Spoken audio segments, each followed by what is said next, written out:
I think actually, to me, continence is probably the last taboo. So I hope that I'm quite an approachable GP, but I think it's the one subject that people have that rather stiff upper British lip about, and they don't talk about it. And it's the topic that is always mentioned when the hand is on the door handle, just leaving. Oh, and actually there is another thing. Or a subject which if I asked directly, people will then say, well, actually yes. But it's not something that women generally feel that they're comfortable talking about. And that's a shame, because it's such a common problem and one that's often so easily cured, and yet people suffer in silence for far too long. Pelvic floor problems are incredibly common. It's estimated that there are around 9.6 million women in the UK, that's 1 in 3 women in the UK suffering with incontinence. And do you know what?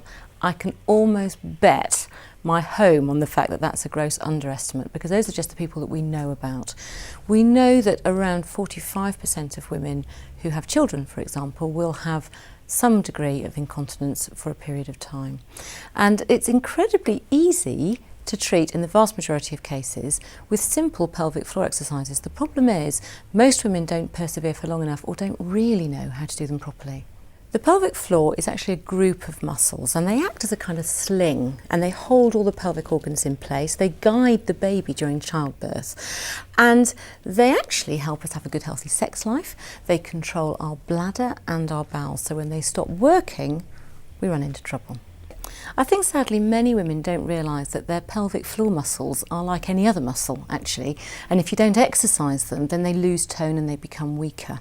Now if you add into that the fact that we might have children and we get older and all our muscles get a bit weaker as we get older, then if you're not exercising them, the problem is that you could start to become incontinent, and the problem can get steadily worse. The good news is that if you exercise them regularly, you can prevent it in most cases.